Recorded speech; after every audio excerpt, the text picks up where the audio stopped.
Assalamualaikum warahmatullahi wabarakatuh. Apa khabar warga Kasar yang saya kasih sekalian? Alhamdulillah, saya doakan mudah-mudahan semua kita dalam keadaan sihat ceria dan memulakan hari kita dengan keadaan yang penuh optimis, penuh yakin dan penuh percaya kepada apa yang dijanji oleh Allah Subhanahu Wa Taala.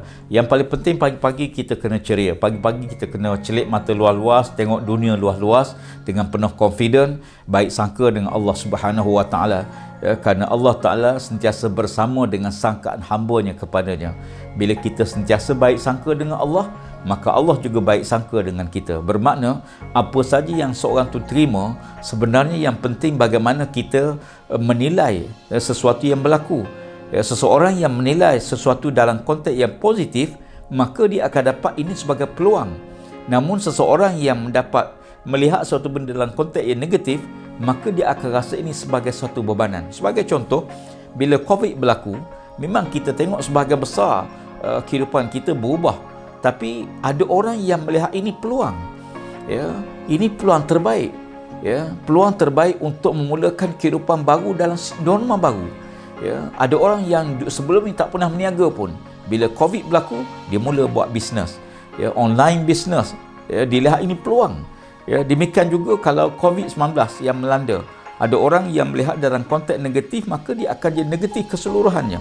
Tapi kalau orang lihat dalam konteks yang positif, wabak ini mungkin Allah Ta'ala nak beri reset balik kepada dunia, kepada alam seluruhnya, yang selama ni industri tak pernah berhenti, kilang operasi kereta, berjuta kereta atas kenderaan yang mengeluarkan karbon, yang mengeluarkan habuk, debu dan sebagainya. Maka dunia perlu reset balik. Dengan cara itu, maka kita dapati bahawa alam sebenarnya lebih sihat berbanding sebelum ini.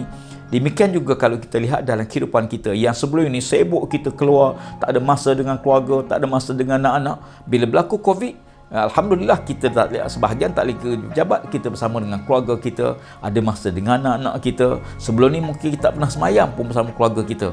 Bila berlaku COVID, kita boleh semayam bersama isteri kita, bersama anak-anak kita.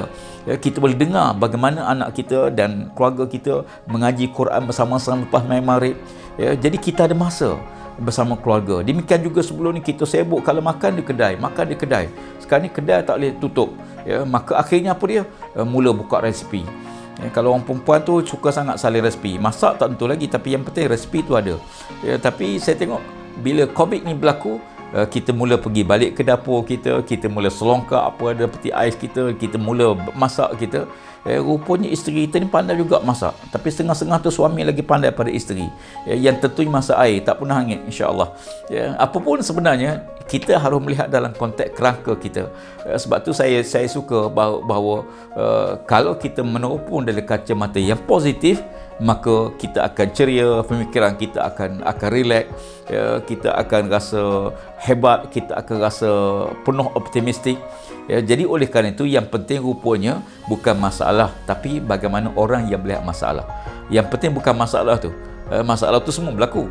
Tapi kenapa ada orang yang berdepan dengan masalah, kita tengok dia relax je. Dia tenang je.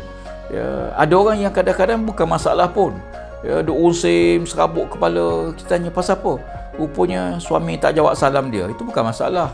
Mungkin suami tak dengar, atau suami tak jawab telefon dia, mungkin bateri dia habis. Tapi yang tentunya mungkin bil dia ataupun dia dah kena sekat dia punya line.